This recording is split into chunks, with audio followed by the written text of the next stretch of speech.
राधे राधे दोस्तों, आप सब कैसे हैं। आशा करता हूँ स्वस्थ होंगे, खुश होंगे।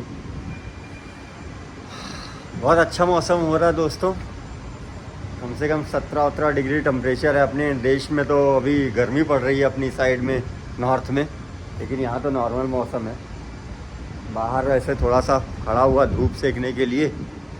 तो मैंने कहा कि वो जो दोस्तों वो वीडियो रह गई थी जिसमें वो जीपी रेटिंग का मैंने जो बताया था, तो वो तो क्रू लोगों के लिए था जो कर्मचारी होते हैं जहाज़ में। तो एक जो ऑफिसर होते हैं उनके लिए बताना था दोस्तों आप लोगों को। जो ऑफिसर होते हैं दोस्तों उनके लिए भी वो डेक कैडेट और इंजन कैडेट की ट्रेनिंग होती है।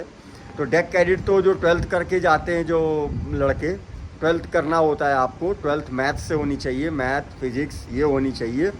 और उसमें जो है 60% से ऊपर, आजकल तो सभी को मिलते हैं उतने, तो उसमें जो है 60% होने चाहिए। उसके लिए आपको 1 साल की ट्रेनिंग करनी होती है। और जो जीपी रेटिंग वाले कॉलेज वैसे ही जो है उसके भी कॉलेज होते हैं, थोड़े 1-2 कॉलेज उसके अलग हैं। जैसे टीएस राजेंद्रा वो गवर्नमेंट का कॉलेज है, और टीएस रहमान वो ट्रस्टेबल कॉलेज है, बट वो सेमी गवर्नमेंट वो भी है दोस्तों। तो टीएस रहमान में तो आपको जो है वो ऑल इंडिया लेवल पे जो वो एग्ज़ाम होता है, इंट्रेंस एग्ज़ाम जो होता है उसमें क्लियर करना होता है, तब उसमें सिलेक्शन होता है। और दूसरे जो है जो टीएस रहमान, तोलानी और दूसरे भी जो कॉलेज हैं, यूनिवर्सिटीज़ हैं, उसमें आपको जो है वो उसकी ऑनलाइन एप्लीकेशन देखनी पड़ती है। वो दिसंबर में निकलती है या कभी निकलती है, या अक्टूबर में निकलती है। तो आपको पहले से उसको देख करके फिर फिलअप करना होता है, और फिलअप करके उसके एग्ज़ाम शायद उसके मार्च या अप्रैल में उसके एग्ज़ाम होते हैं, तो आपको करना होता है। अब ये बात अलग है दोस्तों कि अगर आप डायरेक्ट जो है, जैसे कोई लड़के जब ज़्यादा मतलब कि वो क्या बोलते हैं मोटिवेट हैं या फिर जाना चाहते हैं उसमें, तो अगर आप डायरेक्टली करना चाहते हो तो इसमें कुछ बातें होती हैं। जैसे कि अगर आप टीएस राजेंद्रा से करते हो तो टीएस राजेंद्रा या टीएस रहमान से, तो उसमें 3 साल की बीएससी नॉटिकल साइंस होती है। तो उसके लिए आपको बाद में ऑफिसर बनने के लिए ज़्यादा सी टाइम नहीं शिप पे देना पड़ता। लेकिन क्या होता है, ज़्यादातर लड़के प्रेफर करते हैं जो 1 साल वाली ट्रेनिंग होती है। तो 1 साल वाली ट्रेनिंग क्या है कि दोस्तों, 1 साल वाली ट्रेनिंग से क्या है ना, आपका टाइम बच जाता है और चीज़ें वही होती हैं, बस उसमें थोड़ा सा ज़्यादा पढ़ाया जाता है। लेकिन क्या है कि इसमें भी आपको काफ़ी जो है बता दिया जाता है। तो उससे क्या होता है, जब आप शिप पे ट्रेनिंग करने आते हो तो ऑटोमेटिकली आपको चीज़ें पता चल जाती हैं। तो इसके लिए भी क्या होता है, 12th के बाद ही करना ज़्यादा ज़रूरी होता है। जिससे क्या होता है ना, आपका आगे चल करके कैरियर पाथ बहुत अच्छा होता है, क्योंकि इसमें कैप्टन तक की पोजीशन होती है। कैडेट बनते हैं लड़के। कैडेट के बाद में आप जो 1 साल की ट्रेनिंग करते हो, 1 साल की ट्रेनिंग करने के बाद में आपको शिप पे आना होता है, और शिप पे आपको 1 साल का जो है सी टाइम कंप्लीट करना होता है। उसके बाद में आप एग्ज़ाम देने के लिए एलिजिबल होगे। तो जब आप एग्ज़ाम दोगे डीजी में, मतलब एमएमडी जो इसका डिपार्टमेंट है शिपिंग का, उसमें आप एग्ज़ाम दोगे तो फिर उसके बाद में आपको लाइसेंस मिलता है। फर्स्ट लाइसेंस मिलता है 3rd ऑफिसर का। उसके बाद में 3rd ऑफिसर में आप जब 3rd ऑफिसर में भी कुछ क्राइटेरिया होता है कि आपको 1 साल का शायद क्राइटेरिया होता है। उसमें आपको शिप पर ही आपको 2nd ऑफिसर की प्रमोशन हो जाती है, क्योंकि 2nd ऑफिसर का लाइसेंस नहीं होता। ये 2nd ऑफिसर का ही लाइसेंस होता है, तो इसको 3rd ऑफिसर में पहले जूनियर ऑफिसर और 3rd ऑफिसर में आपको कंपनियों में सेल करना होता है।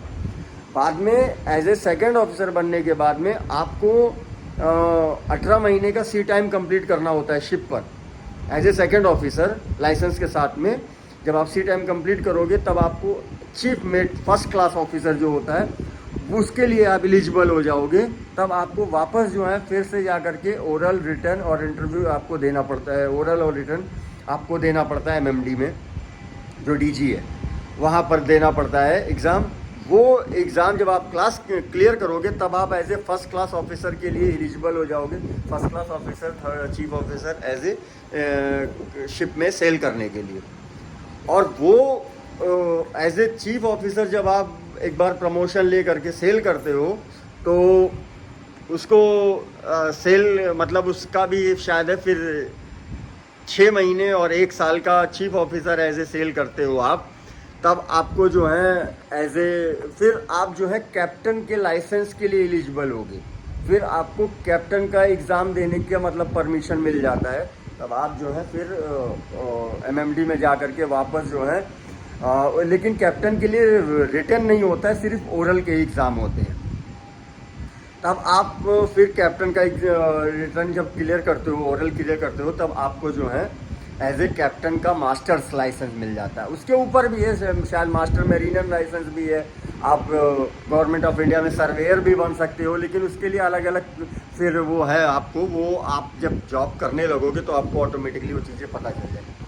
बट ये कुल मिलाकर के ये जो सारी चीज़ें मैंने बताई हैं दोस्तों, इसलिए बताई है कि लड़कों को ये होता है ना कि मतलब कि मैं जब ज्वाइन करूँगा तो कैसे बनूंगा। बहुत लोगों को बता दिया जाता है वीडियो में, और वो दिखाते हैं कॉलेज में या कि किधर आपने वीडियो देख लिया या फिर पेपर में पढ़ लिया या नेट पे देख लिया, अरे डायरेक्ट कैप्टन बनेंगे, या अरे यार उसमें तो 5 लाख सैलरी मिल रही है, कैप्टन को 10 लाख सैलरी मिल रही है।